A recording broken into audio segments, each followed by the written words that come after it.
조선 말기에 우리나라에 많은 외국인들이 들어왔죠.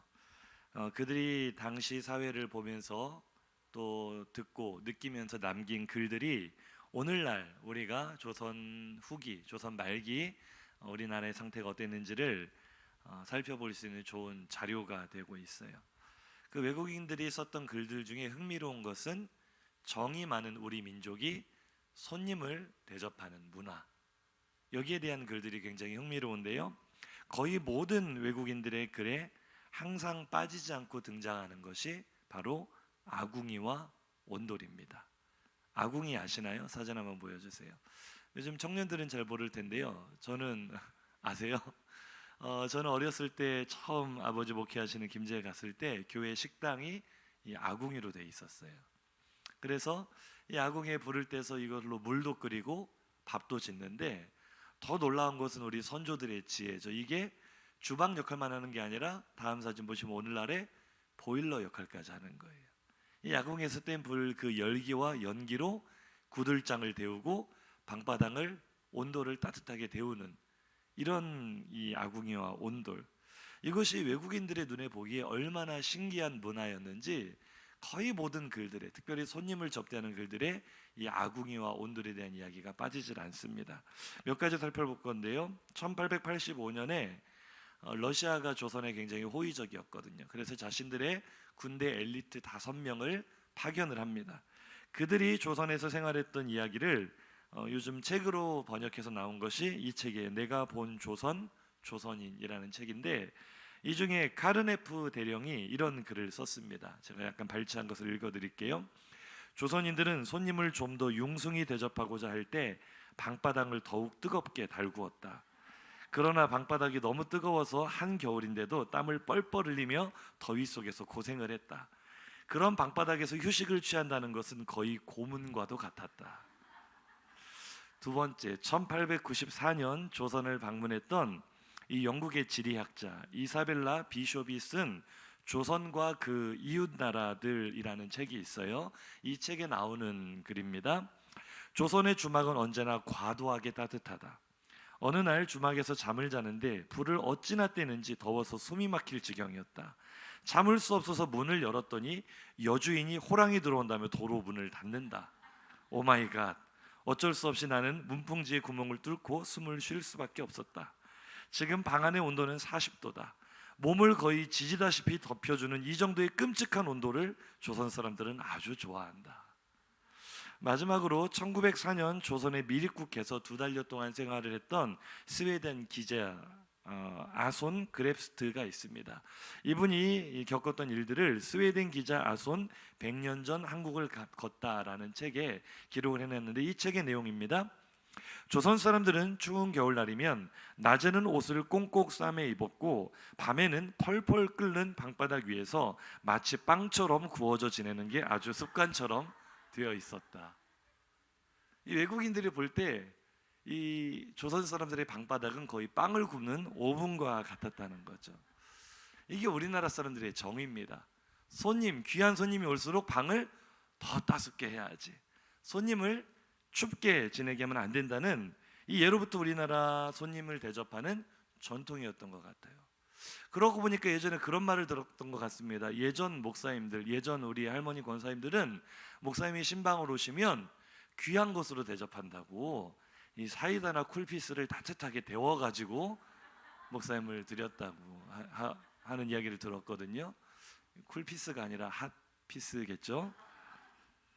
그런데 이 손님을 잘 대접해야 되는 이런 전통은 우리나라보다 유대 사회 이 문화가 훨씬 더 엄격했습니다.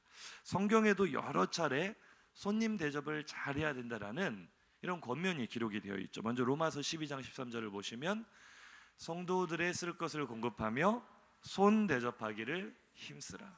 손님 대접하기를 힘쓰랍니다. 히브리서 13장 1절 2절도 보시면은요, 형제 사랑하기를 계속하고 손님 대접하기를 잊지 말라. 이로써 부지 중에 천사들을 대접한 이들이 있었느니라. 아멘. 유대 문화 자체가 손님 대접을 굉장히 중요하게 생각하는 문화인데요, 왜 그런가 하고 분석을 해봤더니 이들이 본래 유목 민족이었잖아요. 유목민이라는 것은 언제 어떤 변수가 생길지, 언제 어떤 위협이 닥칠지 예상할 수 없는 그런 상황이거든요. 언제나 예기치 않은 위험이 다가올 수 있었고 그때마다 그들에게는 도움이 필요했습니다. 그런 생존 의식과 역지사지의 마음이 나그네를 선대하는 문화로 발전하게 된 거죠. 언제든지 나도 도움을 받아야 될 처지가 될 수 있기 때문에 나그네들을 잘 대접을 해야 되겠다. 예수님께서 우리에게 말씀해 주신 황금률도 그런 문화 속에서 나온 거예요. 누가복음 6장 31절입니다. 시작. 남에게 대접을 받고자 하는 대로 너희도 남을 대접하라. 아멘. 나도 대접을 받아야 되는 처지가 될 수 있기 때문에 언제나 역지사지의 마음으로 남을 대접을 하라. 또 하나님께서도요, 구약 성경에서부터 나그네를 잘 대접하라고 여러 차례 말씀을 하셨습니다. 한 구절만 보면은요, 신명기 10장 19절입니다. 너희는 나그네를 사랑하라. 전에 너희도 애굽 땅에서 나그네 되었음이니라. 아멘. 너희도 나그네가 되었던 때를 기억해서 나그네들을 압제하거나 학대하지 말고 잘 대접해야 된다. 하나님께서 율법에 이렇게 기록을 해놓으셨기 때문에 유대인들은 이 손님 대접하는 것, 나그네 대접하는 것 굉장히 중요하게 생각을 했습니다. 또 그들 가운데 그런 의식이 있었어요. 마치 아브라함 때처럼 하나님은 가끔 천사들을 나그네로 둔갑시켜서 우리에게 보내신다. 그래서 우리가 그들을 잘 대접하는지 안 하는지 우리의 믿음을 시험하신다. 이런 의식이 있었기 때문에 자연스럽게 이 유대인들은요, 마을 어귀에 나그네가 그림자라도 얼씬만 하면, 나그네가 나타나기만 하면 서로 경쟁적으로 나그네를 모셔가는 거예요. 자기 믿음을 보이기 위해서라도 나그네를 서로 모셔가려고 애쓰고 서로 싸우기까지 했다 그래요. 그래서 그렇게 모셔간 나그네를 극진히 대접을 하는 거죠. 아브라함의 본을 따르는 거예요. 그들의 조상인 아브라함. 아브라함은 나그네를 어떻게 대접했습니까? 어느 날 뜨거운 낮에, 유대인들은 낮에 일하지 않거든요. 그늘에서 가만히 쉬고 있는데 나그네에서 사람이 자기 앞에 나타난 거예요. 그러자 아브라함이 급히 일어나서 그들에게 굉장히 극진하게 대접을 하면서 이렇게 말합니다. 우리 집에 오셔서 제가 발 씻을 물도 준비하고 떡을 조금 준비하겠습니다. 제발 우리 집에 들러서 쉬었다 가십시오. 그러자 나그네들이 그렇게 하겠다고 승낙을 합니다. 그때 아브라함이 했던 행동, 곧바로 했던 행동이 창세기 18장 6절부터 8절까지 한번 읽어볼까요? 아브라함이 급히 장막으로 가서 사라에게 이르되 속히 고운 가루 세 사알을 가져다가 반죽하여 떡을 만들라 하고, 아브라함이 또 가축대 있는 곳으로 달려가서 기름지고 좋은 송아지를 잡아 하인에게 주니 그가 급히 요리한지라. 아브라함이 엉긴 젖과 우유와 하인이 요리한 송아지를 가져다가 그들 앞에 차려놓고 그들이 먹으니라. 아멘. 숨가쁘게 움직이는 아브라함의 모습이 그려지십니까? 처음 본 사람들이에요. 나그네 행색이에요. 그런데 처음 본 사람에게도, 이 나그네들에게도 가장 좋은 음식을 내어주며 가장 극진하게 환대하는 이 아브라함의 모습, 유대인들의 모습이거든요. 처음 본 나그네에게도 이 정도라면 정말 귀한 손님을 대접했을 때, 정말 귀한 손님을 초대했을 때 이들은 어떻게 대접을 했을까? 이들 문화를 살펴보니까 이런 재밌는 것들이 있더라고요. 유대인들은 손님이 우리 집에 방문을 할 때 아무리 늦은 시간에 방문을 해도 싫은 내색을 하는 법이 없답니다. 잠잘 시간인데 오셨어요? 이런 게 없대요. 어느 시간대에 오든지 극진하게 환영한다는 거예요. 그 다음 손님이 우리 집에 들어오면 두 번째로는요, 가장 귀한 음식을 내놓는데요, 가장 귀한 음식을 준비할 뿐만 아니라 식사할 때 순서도 손님 먼저 드시도록 한답니다. 가장 좋은 건 손님이 먼저 다 드신 후에 남은 음식을 주인과 가족들이 나눠 먹는 것을 당연하게 여겼다고 해요. 뿐만 아니라 정식으로 초대받은 손님은 그 집에서 식사만 하면 우리는 식사하고 좀 차 마시다가 이렇게 집으로 귀가를 하잖아요. 유대 문화에서는 정식으로 초대받은 손님은 최소한 3일을 그 집에 머무를 권리가 있었다 그래요. 대단하죠. 3일 정도 머물다가 이제 집에 가야겠습니다 하고 나서게 되면 주인은 제발 가지 마시고 며칠 더 머무세요 라고 간청하는 것이 이 유대 사회의 아주 기본적인 예의였다고 합니다. 그러니 나그네를 대접하고 손님을 대접하는 유대인들의 문화, 정말 대단하다 할 수 있겠죠. 자, 이런 문화적 배경을 염두에 두고 오늘 본문 한번 보겠습니다. 오늘 누가복음 10장 38절입니다. 함께 읽습니다. 그들이 길을 갈 때 예수께서 마을에 들어가심에 마르다라 이름하는 한 여자가 자기 집으로 영접하니라. 아멘. 자, 오늘 마르다가 누구를 초대했어요? 예수님. 예수님이 누구십니까? 하나님의 아들, 메시아. 아니, 그런 사실을 당시 사람들이 몰랐다 할지라도 눈에 보이는 모습만으로 당대의 슈퍼스타였어요. 가는 곳마다 구름대 같은 인파가 에워싸고 예수님을 따라다니는 아주 유명한 선생님이었어요. 그분을, 아니, 나그네를 대접해서 나그네를 초대해서 극진히 대접하는 것도 쉬운 일이 아닌데 가장 귀한 VIP를 우리 집으로 모시겠다고 말하는 마르다, 얼마나 배짱이 있습니까? 그런데 오늘 상황이 그렇게 녹록하지 않아요. 오늘은 평소보다 더 잘 대접을 해야 됩니다. 왜냐면은요, 오늘 본문이 시작되기 바로 직전의 이야기가 뭡니까? 바로 그 유명한 선한 사마리아인의 이야기.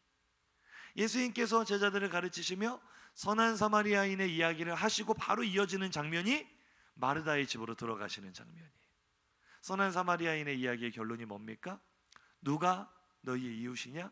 선을 행한 자입니다. 너희도 이와 같이 자비를 베풀고 이웃을 잘 섬겨야 된다.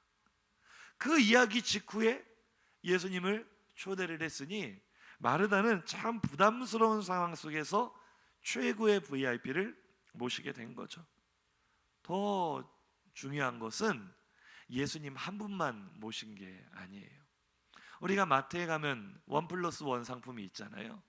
예수님은 1+1이 아니라 1+12예요. 최소한 예수님이 가신다면 최소한 몇 명은 따라다녀요. 12명의 제자는 이 세트 메뉴로 따라오거든요. 그보다 더 제자들이 많았을 수도 있겠죠. 그러니 최소한 10명 이상분의 식사를 준비해야 되는 상황. 이 자리에 우리 주부님들도 많으시니까 쉬워요, 어려워요? 한 사람 초대해서 식사 대접하는 것도 쉬운 일이 아닌데 10명 이상의 이 인구를, 그러니까 오늘 본문에 보면 그들이 길을 갈 때 예수님 한 분을 초대한 게 아니라 그들 많은 숫자를 모신 거니까 얼마나 이게 힘든 일입니까? 손님 수가 많을수록 준비가 어렵죠. 손도 보통 커서는 안 됩니다. 제 아내도요, 손이 매우 큽니다. 이 실제 손이 크다는 게 아니라 음식하는 손이 얼마나 큰지 항상 2인분만 했다고 말을 하는데 과장 조금 보태면 한솥을 해가지고요 일주일 동안 같은 음식을 먹어야 될 때가 많아요. 손이 큽니다. 근데 아내가 손이 크다 보니까 제가 아이들 사역할 때 참 감사하더라고요. 아이들 숫자가 많았거든요. 이 아이들을 먹이는 게 보통 일이 아닌데요, 10명은 기본이고 20명씩, 때로는 30명씩도 밥을 해서 먹이는 거예요. 하루는 제가 고등부 사역할 때인데 고등부 임원들을 집으로 초대해서 점심을 먹이는데 당시 임원 숫자만 20명이 넘었어요.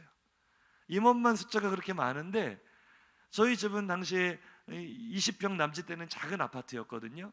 이 아이들이 들어와서 앉을 자리가 없는 거예요. 상을 펼 수도 없고 돗자리를 깔아도 자리가 안 나오고 어떻게 해야 될까 고민하다가 제 아내가 손이 커서 음식하는 건 문제가 없었거든요. 아이디어를 냈어요. 회전 초밥집 가보셨습니까? 초밥이 이렇게 돌잖아요. 우리는 회전 초밥 아니고 회전 사람 시스템을 하자. 밥이 도는 게 아니라 사람이 돌면 되겠다. 아이들이 일렬로 서가지고 한 명씩 들어와서요, 밥 받고 반찬 받고 국 받고 한 바퀴 뺑 돌아서 나가서 복도에서 먹는 거예요. 사람을 회전시켜서 먹는 이런 지혜. 한번 인사하시죠. 여러 사람 먹이는 게 보통 문제가 아닙니다. 남자들은 잘 몰라요. 여성들은 공감이 될 거예요. 갑자기 모시게 된 이 VIP 어떻게 모셔야 될까? 마르다의 입장이 그랬죠. 그래서 오늘 본문이 뭐라고 말합니까? 오늘 본문 40절 상반절입니다. 마르다는 준비하는 일이 많아 마음이 분주한지라. 갑작스럽게 VIP, 너무나 귀한 손님, 또 많은 숫자의 손님을 받으려다 보니 준비할 일이 어찌나 많은지 마음이 분주했대요. 정신 없었다는 거죠. 이리 뛰었다 저리 뛰었다, 눈코 뜰 새 없이 바쁜데 몸이 10개라도 부족할 지경인데 그때 마르다의 눈에 누가 보입니까? 마리아가 뭐 하고 있어요? 가만히 자빠져 있어요. 언니는 지금 손님 맞이하려고 정신이 없어요. 10명 이상의 밥을 해내려고 막 빵도 구웠다가 고기도 구웠다가 얼마나 정신이 없어요. 그러면 상식적으로 생각해봐서, 아니 집에 자기 혼자 있는 것도 아니고 누가 있는데, 여동생 마리아가 있는데 어떻게 하는 게 가장 상식적인 행동일까요? 당연히 도와줘야죠. 얼마나 손이 부족하겠어요. 그런데 마리아가 뭐 하고 있어요? 가만히 앉아서 예수님 말씀 듣고 있으니 그것을 보는 마르다 언니의 우라통이 터지는 거죠. 그래서 주님께 이렇게 말합니다. 누가복음 10장 오늘 보면 39절 40절입니다. 함께 읽습니다. 그에게 마리아라는 동생이 있어 주의 발치에 앉아 그의 말씀을 듣더니 마르다는 준비하는 일이 많아 마음이 분주한지라. 예수께 나아가 이르되 주여 내 동생이 나 혼자 일하게 두는 것을 생각하지 아니하시나이까. 그를 명하사 나를 도와주라 하소서. 자, 정당해요? 정당하지 않아요? 누가 봐도 정당한 요청이에요. 마르다는 지금 정신없이 바쁘죠. 그런데 마리아는 자기가 손님인지 주인인지 분간을 못해요. 가만히 앉아 있어요. 너무너무 얄밉죠. 보다 못한 마르다가 예수님께 하소연하는 거예요. 제 동생 좀 혼내주세요. 지금 내가 이렇게 몸이 10개라도 부족하게 바쁜데 좀 뭐 하는 겁니까? 왜 저러는지 모르겠어요. 동생을 흉보고 꾸짖어 달라고 부탁을 합니다. 그런데 이 마르다의 요청에 대한 예수님의 반응이 황당합니다. 본문 41절 42절 상반절입니다. 함께 읽습니다. 주께서 대답하여 이르시되 마르다야 마르다야 네가 많은 일로 염려하고 근심하나 몇 가지만 하든지 혹은 한 가지만이라도 족하니라. 아멘. 마르다야 마르다야 두 번 부르신 것은 강조 용법입니다. 지금 하시는 말씀이 중요한 말씀이라는 거예요. 그런데 예수님이 하시는 말씀이 뭡니까? 지금 누가 봐도 힘들어 보이는 마르다의 마음을 위로해 주시거나 공감해 주시거나 그 요청을 들어주시는 것이 아니라 도리어 마르다를 책망하는 것처럼 들려요. 속도 모르고 말이죠. 지금 마르다는 최고의 것을 주님께 대접하고 싶어서 정신없이 뛰어다니는데 도리어 주님은 그런 마르다에게 너 왜 그렇게 바쁘니? 너 왜 그렇게 근심과 걱정이 많니? 야, 뭐 그 요리 많이 할 거 없다. 몇 가지만 하거나 한 가지만 족하다. 밥하고 김치만 내와도 되지. 뭐 그렇게 분주하냐? 그런 말이었을까요? 주님의 이 말씀 마르다 입장에서는 이해하기 어려웠을 거예요. 그런데 더 속상한 것은요, 얄밉게 가만히 앉아있는 마리아를 향해서는 주님이 오히려 두둔하시고 더 칭찬하시는 듯한 뉘앙스로 말씀을 하세요. 이게 가장 속이 상하죠. 42절 하반절입니다. 읽습니다. 마리아는 이 좋은 편을 택하였으니 빼앗기지 아니하리라 하시니. 아멘. 아니 이게 표면적으로 들으면 지금 누가 옳다는 거예요? 우리의 상식으로는 누가 옳은데? 마르다가 옳은데 예수님의 말씀은 가만히 들어보면 누가 옳다고 하시는 것 같아요? 마리아가 옳다는 것 같아요. 마리아는 좋은 편을 택했으니 마르다 입장에서는 그럼 나는 나쁜 편을 택한 건가? 지금 내가 이 수고하고 헌신하는 것은 아무 가치가 없는 일인가? 속상할 만 하겠어요? 안 하겠어요? 여기서부터 우리가 질문을 시작해야 돼요. 우리는 오늘 예수님의 이 말씀을 어떻게 이해해야 될까? 어떻게 받아들여야 될까? 우리는 전통적으로 이 본문을 통해서 다른 어떠한 일보다 하나님의 말씀을 듣는 일에 우선순위를 둔 마리아를 본받아야 된다. 이런 성경 해석을 많이 들어왔어요. 들어보셨을 거예요. 식사 준비보다 하나님의 말씀이 더 우선되는 가치라는 거죠. 분명히 어떤 면에서는 맞는 말입니다. 이것이 우리에게 주는 영적인 교훈이 있어요. 하지만 그것만이 전부는 아닙니다. 말씀이 우선순위니까 마리아가 옳다? 아닌 것 같아요. 만약에 그렇다고 한다면 우리 옆 사람에게 이렇게 한번 질문해 보겠습니다. 한번 저를 따라 질문해 보실까요? 그럼 밥은 누가 합니까? 생각을 해보세요. 말씀 중요하죠. 영의 양식 중요하죠. 그럼 밥은 누가 할 거냐고요. 오늘도 예배 전에 우리 서계인 권사님께서 우리 성도들의 사랑과 위로에 감사해서 떡을 준비하셨거든요. 떡이 포장돼서 딱 교회 도착했어요. 그럼 그게 뭐 떡이 저절로 걸어서 2층 로비로 와서 딱 세팅이 됩니까? 아니잖아요. 예배 전에 우리 권사님들이 열심히 그거 분배하고 포장하고 세팅하고 그 수고하는 손길이 있었기 때문에 오늘 우리가 예배 마치고 한 사람이 다 손에 그 귀한 떡을 또 간식을 받아갈 줄로 믿습니다. 밥은 누가 하냐고요. 밥하는 게 중요하지 않은 일이 아닙니다. 우리는 본문 속에서 마리아의 영적 헌신에만 주목한 나머지 마르다의 실제적인 헌신을 간과할 때가 많아요. 그런데 당시 사회상을 바라보면은요, 오히려 옳은 행동을 하고 있는 것은 마르다입니다. 당시 유대 사회가 여성들에게 요구하던 모든 일을 지금 완벽하게 수행하는 것은 마리아가 아니라 마르다였어요. 그것이 미덕이었어요. 가정과 가사의 일들을 돌보며 손님을 대접할 때는 열심히 음식을 하고 준비하는 일들, 그것이 여성의 최고 미덕으로 여겨졌어요. 더군다나 마리아는 그렇게 여성들에게 주어졌던 본연의, 당시 사회의 본연의 임무에 불성실했을 뿐만 아니라, 한번 저를 따라해 보실까요? 선을 넘었습니다. 앞으로 마리아 하면은 닉네임 선을 넘은 여자, 이렇게 기억하시면 됩니다. 어떤 선을 넘었는가? 자, 장면 한번 다시 한번 떠올려 보세요. 마르다는 지금 분주하게 준비하고 있습니다. 음식을 준비하고 있어요. 이때 마리아가 어디에 앉아 있어요? 본문을 보시면 예수님의 발치에 앉아 있다라는 표현이 나오죠. 이게 굉장히 중요한 선이었어요. 당시 유대 사회에서 랍비, 선생님의 발치에 앉을 수 있는 자격은 그냥 제자도 아니고 1번 제자만 가능했어요. 수제자, 지정석입니다.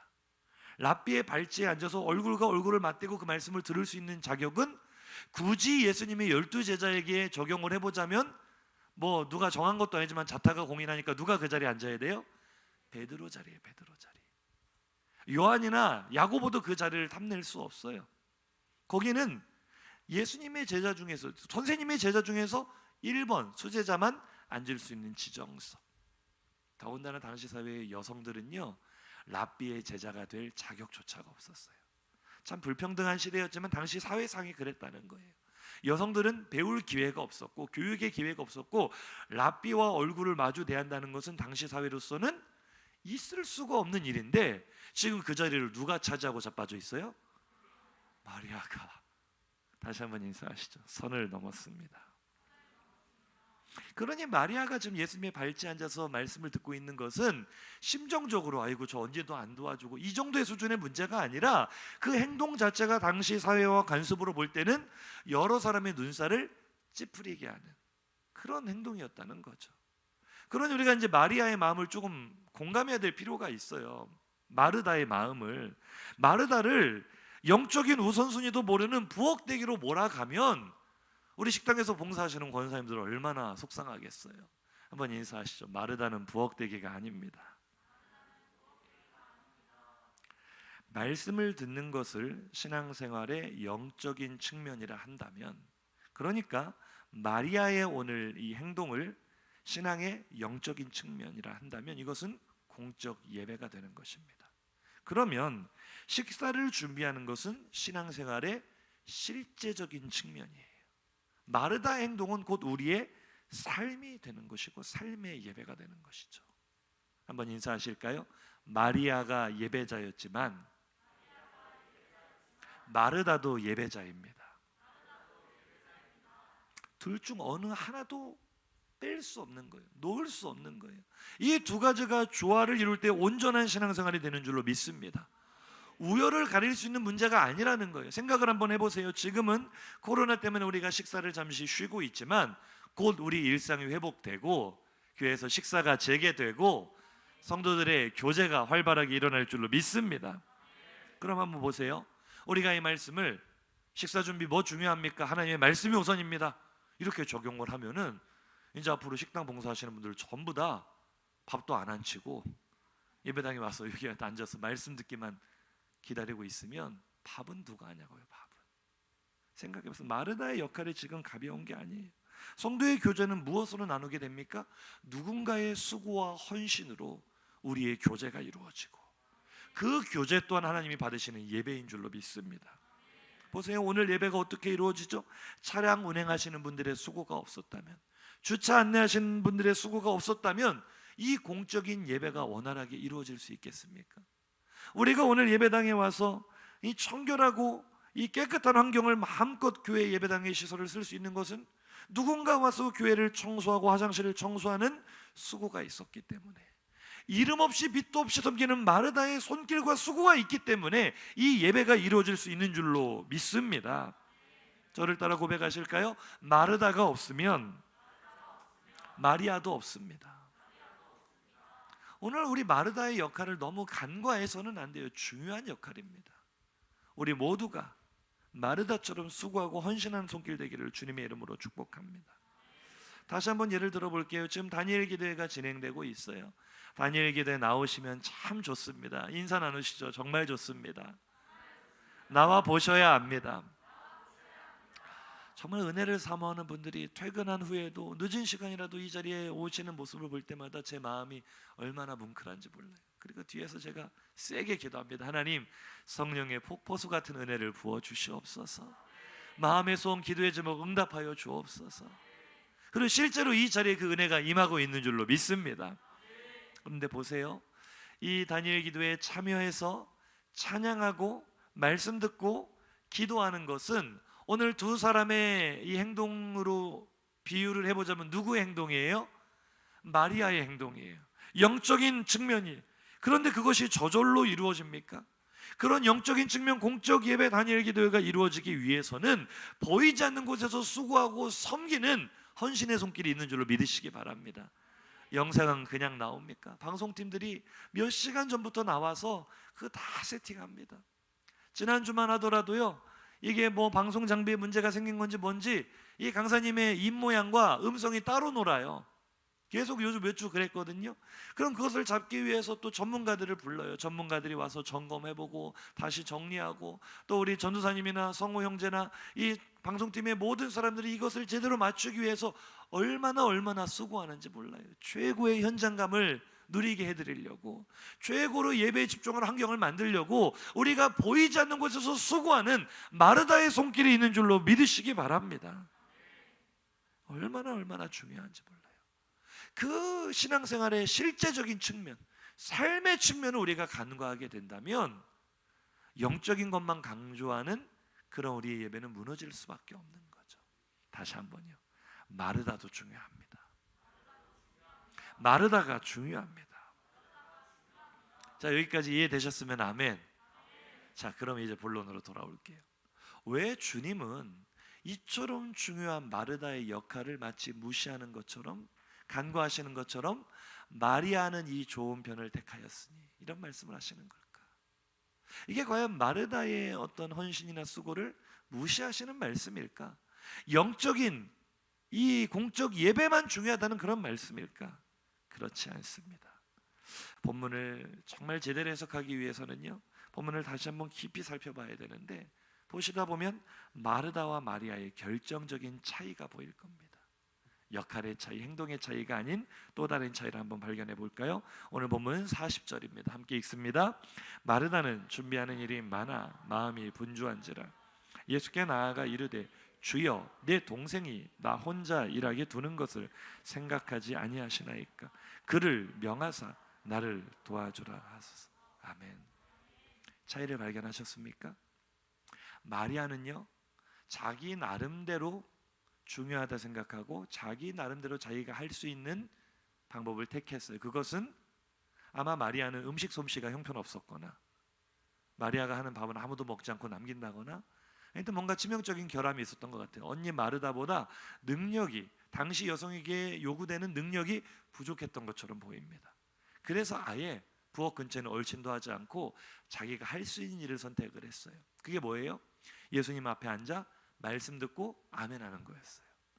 뭐 잘했다 못했다 따지기 전에 자기가 할 수 있는 일을 선택을 했는데, 마리아는요, 다른 사람에 대해서 왈가왈부하지 않습니다. 자신에게 비난이 와도 맞받아치지 않고 오롯이 주님만 바라봐요. 자기가 해야 될 헌신에 집중하고 있어요. 영적인 예배에 대한 헌신에 집중하고 있어요. 마르다의 행동도요, 마리아가 하는 행동만큼이나, 아니 어쩌면 더 중요한 행동입니다. 너무나 귀한 헌신이에요. 주님을 대접하기 위해 분주하게 다니며 음식을 준비하고 여러 가지 마련하는 일들, 얼마나 귀한 헌신입니까? 이것이 잘못된 게 아니에요. 주님이 그것을 무시하는 게 아니에요. 다만 마리아와 다른 차이점 하나는 무엇입니까? 그의 마음에는 원망이 있고 불평이 있고 다른 사람에 대한 판단하는 마음, 비난하는 마음, 정죄하는 마음이 있었어요. 그게 차이예요.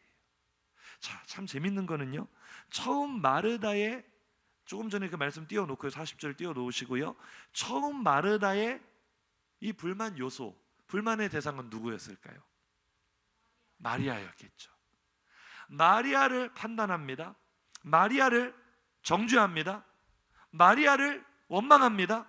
그런데 그것이 결국 누구에게까지 가요? 예수님을 원망하잖아요. 오늘 이 마르다의 말 속에서 우리가 참 놀라운 신앙의 변질의 과정을 보고 있거든요. 불평이 그렇게 무서운 거예요. 원망의 말이 그렇게 무서운 거예요. 하나님을 향해서 처음부터 원망하거나 하나님 믿을 수 없다 이렇게 말하는 사람은 없어요. 처음에 불만은 다 뭐에서부터 시작돼요? 사람이에요. 사람. 나 저 사람 마음에 안 든다는 거예요. 나 저 사람 싫다는 거예요. 도대체 저 사람은 왜 저런지 모르겠다는 거예요. 그렇게 판단을 하고 정죄를 하기 시작하다 보면 저 사람 가만히 놔두는 누가 미워지기 시작해요? 하나님이 싫어지기 시작해요. 하나님이 저 사람을 더 사랑하는 것 같고 저 사람의 기도에 응답해 주는 것 같고 내가 볼 때는 눈꼴이 싫고 꼴 보기 싫은데 하나님 왜 그러십니까? 저 사람 도대체 뭘 잘했다고 저렇게 이뻐하십니까? 이게요, 원망과 불평이 얼마나 무서운지 몰라요. 한번 인사하실까요? 원망과 불평은 반드시 하나님을 향하게 됩니다. 보세요. 누구보다도 주님을 극진하게 잘 모시고 싶어 했던 것이 바로 마르다입니다. 마르다의 마음은 주님을 가장 편안하게 모시고 싶었는데 결과적으로 지금 그녀의 그 귀한 수고와 헌신이 무색해질 만큼 지금 예수님을 가장 불편하게 해드리고 있는 사람이 누구예요? 마르다예요. 마르다. 어쩌면 교회에서 가장 주님을 향한 충성하려는 마음, 열정을 품은 사람, 가장 많이 봉사하고 헌신하는 사람이 도리어 주님의 마음을 더 불편하게 할 수 있다는 거예요. 정말 한 걸음 차이입니다. 이것이 바로 신앙생활의 아이러니이며 우리가 가장 경계해야 될 함정인 줄로 믿으시기 바랍니다.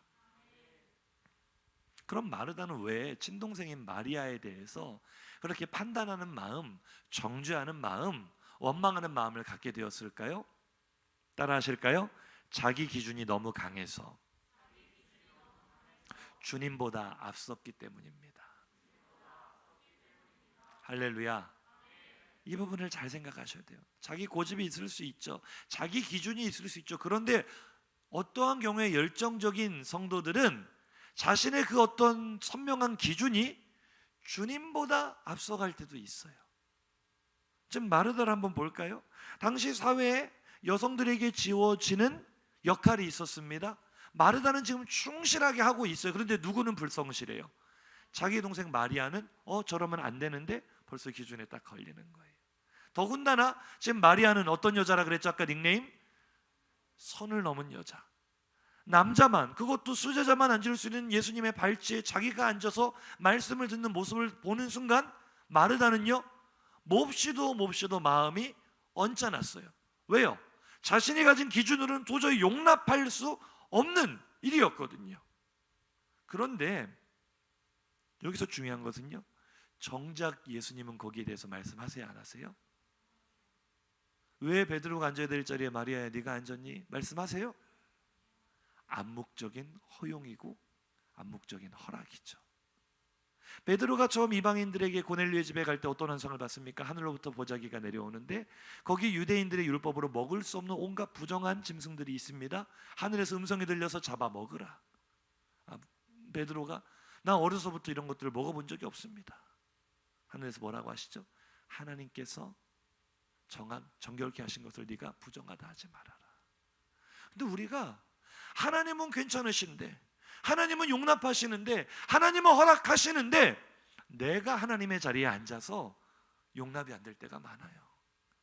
나의 기준이 하나님의 마음보다 더 앞서가서, 주님의 마음보다 더 앞서가서 오히려 주님은 아무 말씀도 하지 않으시고 암묵적으로 허락하시고 포용하시는데, 지금 마르다가 주님 뭐 하시는 거예요? 주님 왜 제 가만히 놔두세요? 왜 꾸짖지 않으십니까? 자기가 지금 주님보다 더 위에 있어요. 자기가 주님을 가르치려고 하고 있어요. 주님의 마음을 더 불편하게 해드리고 있어요. 따라 하실까요? 나의 기준이, 나의 판단이 주님보다 앞서지는 않는지 점검합시다. 지금 마르다의 말은 주님이 틀렸다는 거예요. 주님이 잘못했다는 거예요. 마리아를 저렇게 놔두면 안 된다는 거예요. 그런데 우리도 신앙생활 하면서 마르다 같을 때가 얼마나 많으냐고요. 어떤 다른 사람의 신앙생활하는 모습을 보면 참 꼴보기가 싫어요. 마음에 안 들어요. 내 기준으로 볼 때 저건 다 엉터리예요. 저런 식으로 신앙생활하면 안 된다라고 생각을 해요. 어쩌면 그건 틀린 것이 아니라 그저 능력과 성향과 은사가 다를 뿐인데도 나는 그것을 틀렸다고 비판하고 정죄할 때가 너무나 많다고요. 우리가 몇 주 전에 바울과 바나바가 2차 선교 여행을 앞두고 심하게 싸우는 장면을 봤었죠. 교회의 지도자였던, 안디옥 교회의 지도자였던 두 사람이 왜 심하게 싸웠습니까? 서로 상대방이 틀렸다라고 생각을 했기 때문에 싸운 거예요. 사도행전 15장 37절 이에 함께 봅니다. 바나바는 마가라는 요한도 데리고 가고자 하나 바울은 밤빌리아에서 자기들을 떠나 함께 일하러 가지 아니한 자를 데리고 가는 것이 옳지 않다 하여 서로 심히 다투어 피차 갈라서. 아멘. 싸움의 원인이 물론 표면적으로 마가 요한이었지만 옳지 않다. 네가 틀렸다. 네가 틀렸다. 서로가 서로에게 불편한 거예요. 너 왜 그러느냐? 그런데 이것은 바나바도 바울도 틀린 것이 아니라 다를 뿐이에요. 한번 따라 하실까요? 틀린 것이 아니라 다른 것입니다. 바나바는요, 관계 중심의 사람이에요. 관계 중심. 그러니까 분명히 마가 요한이 잘못했죠. 선교팀에게 큰 상처를 줬고 아픔을 줬죠. 상식적으로 보면 마가 요한을 놓고 가는 것이 맞을 수 있지만 바나바처럼 마음이 따뜻한 관계 중심의 사람은요, 항상 그 마음이 있어요. 한번 따라 하시죠. 그래도 사람이 귀하지 않습니까? 그래도 다시 한번 기회를 줘야 되지 않겠습니까? 틀린 거예요? 아니요, 맞아요. 옳은 생각이에요. 그런데 바울은요, 일 중심의 사람이에요. 일 중심의 사람. 일 중심의 사람은요, 효율성을 추구합니다. 냉정하고 피도 눈물도 없는 것이 아니라 최선의 결과물을 얻기 위해 작은 희생을 무릅쓸 수 있는 일 중심의 사람이 바울이었기 때문에 바울은 마가 요한이 싫은 것이 아니라 혹시라도 이 선교팀에 또 다른 위험 요소가 생길 수 있는 것을 사전에 막고 싶은 거예요. 바울이 틀렸습니까? 아니요, 옳아요.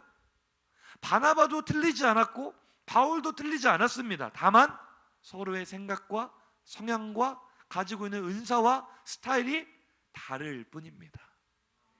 할렐루야. 교회에는 수많은 성도들이 있습니다.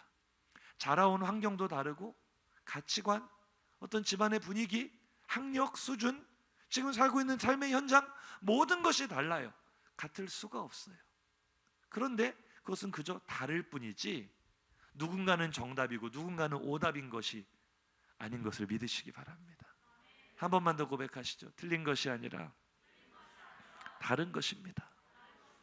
그런데 교회가 언제 갈등이 일어나고 언제 분열이 일어나죠? 늘 다름을 인정하지 않고 틀렸다라고 말할 때, 바울과 바나바의 예에서 본 것처럼 결국 2차 선교팀이 둘로 분열이 되죠.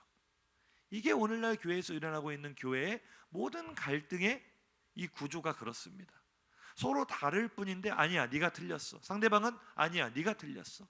서로가 서로를 틀렸다고 손가락질을 하게 되면, 비난하고 판단하고 정죄하게 되면 그것이 교회를 무너뜨리는 일이에요. 우리는 서로 다릅니다. 하나님의 은사와 부르심이 우리 각자에게, 서로에게 다른 줄로 믿으시기 바랍니다. 제가 전에 서울에 갈 일이 있어서 서울에서 일을 보고 마침 시간이 남아서 서울에서 학교를 다니고 있는 제자들을 불렀어요. 불러 모아서 밥을 사주겠다고. 뭐 먹을까 물어보니까 아이들이 목사님 이 근처에 이 순대 맛집이 있어요. 유명한 집이에요. 거기 가시죠. 그래서 들어갔어요. 주문을 했습니다. 잠시 후에 순대가 나오는데 소금하고만 나오는 거예요. 뭔가 좀 허전하지 않습니까? 왜요? 뭐가 같이 나와야 되는데? 보세요. 지금 쌈장, 초장, 교회의 분열은 이렇게 시작이 되는 겁니다. 국민 여러분, 제 아내가 가끔 순대를 먹고 싶어 합니다. 그럼 제가 교회 앞에 있는 문현시장으로 가요. 순대를 얼마치 싸달라고 하면은 썰어서 주시면서 꼭 쌈장을 그릇에 담아서 주세요. 그럼 저는 항상 묻습니다. 초장은 없나요? 그럼 아주머니는 저를 참 이상한 사람 보듯이 쳐다보세요. 왜 그러죠? 국민 여러분 아십니까? 순대의 지도라는 것을 아십니까? 한번 보여주시죠. 놀랍게도 같은 대한민국 안에서 순대를 찍어 먹는 소스가 지역별로 서로 다르다는 것을 나중에 알게 됐습니다. 이 사진을 보여주시면요, 서울 경기 지역은 소금에 찍어 먹고요. 다음 사진이요. 강원 충청 지역은요 새우젓에 찍어 먹고요. 전라도는 초장, 순대는 초장이죠. 저는 물론 서울 사람입니다. 국민 여러분. 경상도는 쌈장 혹은 막장이라고 합니다. 여기에 사이다를 섞기도 하고 쌈장. 그리고 마지막 제주도는 간장. 봐봐요. 우리가 벌써 틀렸다고 생각을 하죠. 무슨 간장이야, 야유를 하죠. 저도요 전라도 살 때는요 경상도는 순대를 쌈장에 찍어 먹는다는 말을 듣고 경악을 금치 못했습니다. 쌈장에 순대를? 왜? 미개하다. 회개합니다. 그런데 충격적인 사실은요, 서울 사람들을 대상으로 실험을 해봤어요. 뭐가 제일 맛있는가? 그랬더니 결과가요, 대망의 1위가 다음 사진, 경상도의 쌈장이 1위를 차지를 했습니다. 박수 칠 일까지는 아니지만 한번 인사하시죠. 틀린 것이 아니라 다른 것입니다. 교회에는요 쌈장 같은 성도도 있고 초장 같은 성도도 있어요. 서로 맛이 다르고 성향이 다르고 은사가 다릅니다. 설교 중에 무슨 재밌는 얘기를 해도 꼭 그런 것은 아니지만 대체적으로 이해하고 들으세요. 대체적으로 전라도 사람들이 반응이 제일 빨라요. 리액션도 좋아요. 지금 보세요. 송옥희 권사님 바로 또 반응하시잖아요. 전라도 사람들이요 대체로 반응이 빠릅니다. 경상도 사람들은요 대체적으로 반응이 없거나 적습니다. 제가 처음에는 이 시차 적응이 안 돼가지고 굉장히 당황했거든요. 근데 지금은 그러려니 합니다. 왜냐하면 충청도에서 목회하시는 목사님이 그러시더라고요. 충청도 사람들은 설교 끝나고 집에 가서 웃는다고.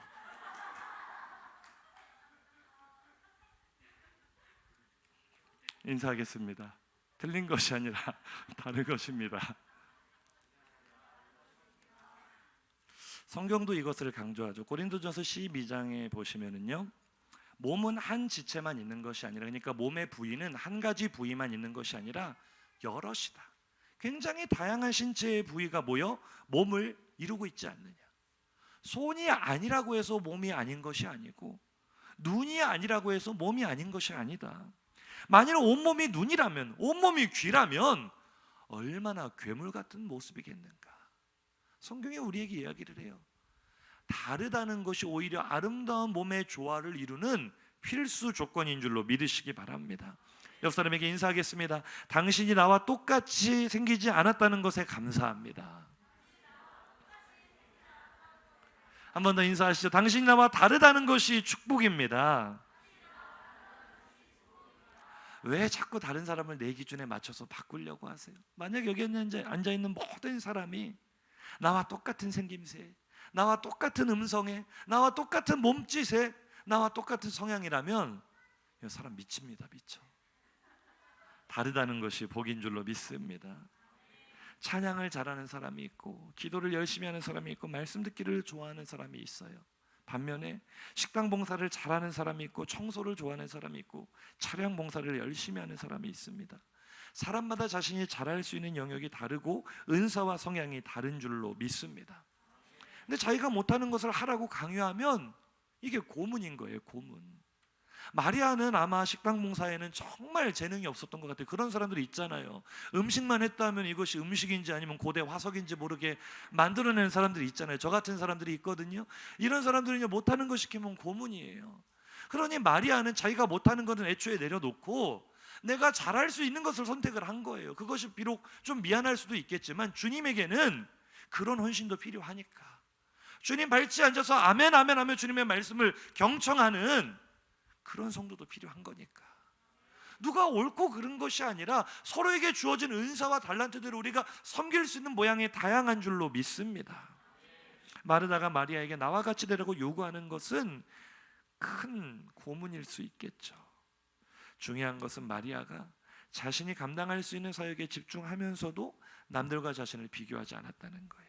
다른 사람을 판단하거나 비난하거나 정죄하지 않고 오롯이 주님만 바라보고 걸어갔다는 거예요. 심지어 누군가가 나에게 판단하고 비난하는 목소리가 들려왔을 때에도 그대로 갚아주지 않았다는 거예요. 자매들은요, 대체로 한쪽이 먼저 시비를 걸면 그냥 참고 안 있습니다. 예를 들어서 지금 언니가 먼저 시비를 걸었어요. 주님, 쟤 좀 보래요. 저 뭐 한대요? 쟤 좀 혼내주세요. 가만히 자빠져 있어요. 언니가 이렇게 주님께 일러 바치면 동생은 보통 어떻게 하겠습니까? 주님, 우리 언니는요, 정신머리 사납게 자꾸 저렇게 돌아다녀요. 좀 가만히 좀 앉아 있으라고 좀 해주세요. 그렇게 싸울 수 있지 않겠습니까? 마리아는요, 그렇게 하지 않았어요. 내가 할 수 있는 일, 내가 주님께 드릴 수 있는 것, 내가 헌신할 수 있는 것, 여기에 집중하고 여기에 최선을 다해 주님께 헌신해야지. 다른 사람 판단하거나 비판하지 말아야지. 이것이 바로 마리아가 선택한 더 좋은 편인 줄로 믿으시기 바랍니다.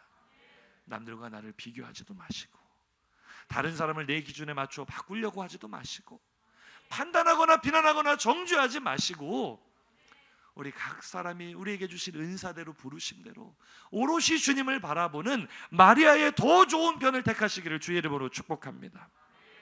말씀을 줄이겠습니다. 오늘 본문 42절입니다. 함께 읽죠. 몇 가지만 하든지 혹은 한 가지만이라도 족하니라. 마리아는 이 좋은 편을 택하였으니 빼앗기지 아니하리라 하시니라. 아멘. 제가 오늘 본문을 묵상하면서 제 마음을 울렸던, 제일 제 마음을 울렸던 구절이 바로 이거예요. 빼앗기지 아니하리라. 빼앗기지 아니하리라. 우리는 마르다처럼 얼마나 자주 다른 사람을 판단하고 비난하고 정죄하면서 하나님의 나라를 빼앗길 때가 많습니까? 참 놀라운 거는요, 다른 사람을 판단하기 좋아하는 사람, 다른 사람을 정죄하기 좋아하는 사람, 다른 사람을 자꾸 가르치려고 하고 바꾸려고 하기를 좋아하는 사람 마음에 하나님의 평강이 있는 것을 본 적이 없어요. 참 놀라죠. 똑똑해 보이는데, 자기는 모든 것을 다 알고 판단하는 사람처럼 보이는데 그 사람 마음은요, 늘 지옥이에요. 눈에 보는 것마다 마음에 드는 게 하나도 없어요. 전부 다 뜯어 고쳐야 될 사람이고 전부 다 잘못하고 있는데 자기 자신을 보는 눈부터 열려야 돼요. 자기 자신에겐 또 그렇게 관대해요. 그래서 형제의 눈에 티는 보면서 자기 눈에 들보는 못 본다고 주님이 말씀하신 거 아닐까요? 우리가 다른 사람을 판단하는 순간, 비판하고 뜯어 고치려고 하고 정죄하는 순간 사탄은 우리 마음에 하나님의 나라를 빼앗아 갑니다. 사탄은요, 늘 우리의 입의 통로를 타고 들어와서 하나님의 나라를 무너뜨리는 거예요. 원망과 불평의 입술을 통해 나에게서 하나님의 나라를 빼앗고요, 그 원망과 불평은 사람을 넘어 교회를 향해서, 우리 교회는 왜 그런데? 처음에는 저 사람은 왜 그런데로 시작한 것이 우리 교회는 이게 문제야, 우리 목사님이 이게 문제야. 그 다음 나아가서는 하나님은 왜 저러신지 모르겠어, 하나님 왜 저런 사람 안 데려가시는지 모르겠어. 결국 하나님을 향한 원망까지. 이게 신앙이 붕괴되는 과정이에요. 우리 입술을 지켜야 될 줄로 믿습니다. 우리의 생각을 지켜야 될 줄로 믿습니다. 우리가 하나님의 나라를 빼앗기지 않으시기를 주의 이름으로 축복합니다. 어제 다니엘 기도를 하면서요, 찬양 리더의 스타일이 참 독특했죠. 제가 좀 거슬렸어요. 제가 원래 예수전도단 되게 좋아하거든요. 잘 아는 익숙한 리더인데 어제는 유독 좀 뭔가 제가 집중하려고 하면 자꾸 멘트를 막 이상하게 막 열방들아 막 하면서 막 이상하게 깨트려요. 그래서 자꾸 거슬리는데, 또 주중에 어떤 교회는요, 일렉트릭 기타가 너무 튀어가지고 우리 한결 전사님처럼 잘 치기는 잘 치는데 자기가 들어볼 때인지 나가야 될지 모르고 처음부터 끝까지 막 자기가 리더보다 더 튀어요. 참 거슬리더라고요. 그런데 그때 제 눈에 들어온 장면은요, 따라 하시죠. 그러거나 말거나. 다시 한번요. 그러거나 말거나. 리더의 멘트가 특별하든지 스타일이 뭐 유니크하든지 일렉이 뭐 날뛰든지, 그러거나 말거나 두 손을 하나님을 향해 들고 오롯이 하나님의 찬양하는 그 성도들의 모습, 오롯이 하나님께 찬양과 경배를 올려드리는 그 성도들의 모습이 저에게 더 큰 은혜와 감동으로 다가오더라고요. 우리의 마음속에 조금이라도 판단하는 마음이 들어오는 순간, 저 사람은 왜 저러지? 저 사람은 왜 그러지? 그런 정죄하는 마음이 들어오는 순간 우리에게서 하나님의 나라를 빼앗겨요. 마리아는 이 좋은 편을 택하였으니 빼앗기지 아니하리라.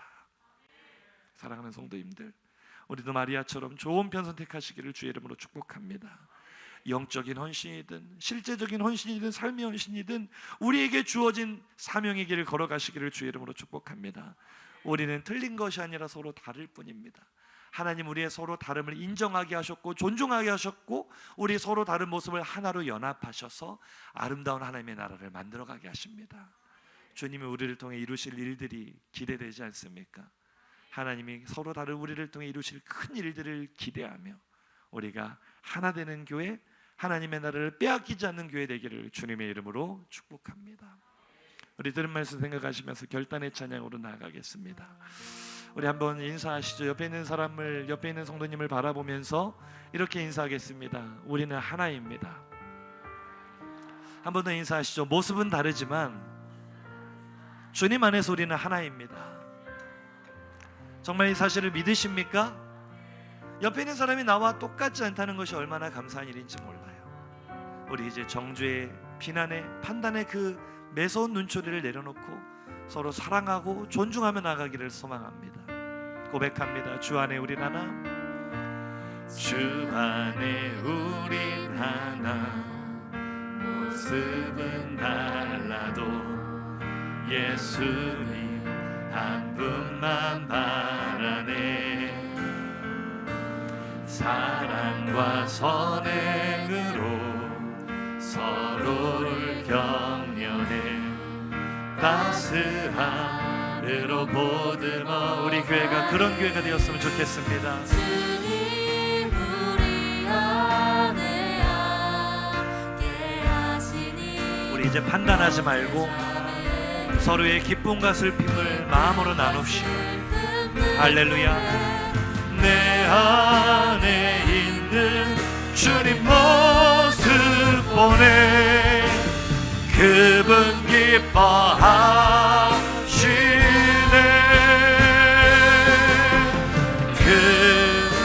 그분을 통해 계획하시니 부족한 입술로 찬양하게 하시니. 아멘 아멘. 우리를 통해 계획하신, 서로 다른 우리를 통해 하나님이 위대한 일을 계획하셨습니다. 우리 그 일을 기대하는 마음으로 다시 한번 고백합니다. 주 안에 우린 하나입니다. 우리 모습은 달라요. 은사도 다르고 달란트도 다르고 성향도 다릅니다. 그러나 우리는 한 하나님을 섬깁니다. 선행으로 서로를 격려합시다. 사랑합시다. 보듬어 갑시다. 할렐루야. 주님 우리 안에 함께 하시니 형제자매의 기쁨과 기쁨 느끼네. 내 안에 있는 주님 모습 보내. 그분 기뻐하시네. 아멘. 주님 우리를 통해 계획하시니 하게. 아멘 아멘. 서로 다른 우리를 통하여 우리의 연합과 화합과 존중을 통하여 우리의 섬김을 통하여 하시기를 기대합시다. 주님 우리를 통해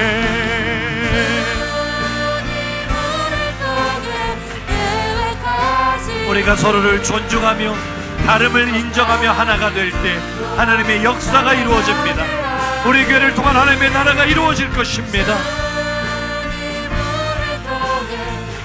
계획하시니 우리를 통해 하시길 기대해. 할렐루야. 두 주먹을 불끈 쥐고 우리 결단하며 기도하겠습니다. 주님 안에서 우리는 모두 하나입니다. 모습은 다르지만, 성향도 다르고 은사와 달란트와 부르심도 다르지만, 그래도 우리는 하나입니다. 우리는 다를 뿐이지 틀린 것이 아닙니다. 우리 이 시간 첫 번째 기도하실 제목은 먼저 회개의 기도를 했으면 좋겠는데요, 그동안 나의 눈으로 바라보고 판단하고 비난하고 정죄했던 사람이 있다면 그런 나의 오만함과 나의 편견을 주님 앞에 회개하기를 원합니다. 하나님, 그분 안에 하나님의 형상이 있습니다.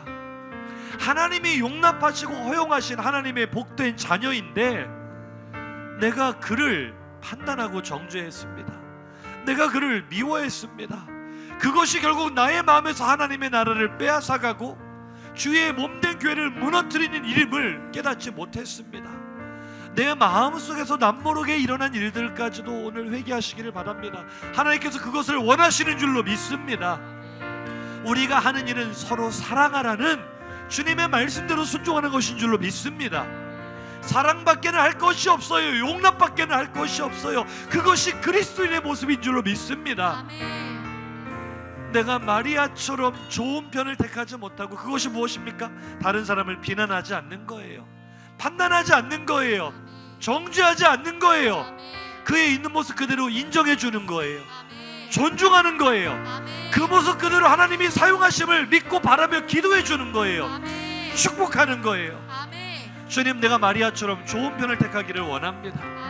성도님들이 기억하십시오. 내 마음에 원망과 불평이 찾아오는 순간, 판단하고 비난하고 정죄하는 마음이 들어오는 순간, 우리는 하나님의 나라를 빼앗길 수밖에 없습니다. 빼앗기지 아니하리라. 빼앗기지 아니하리라.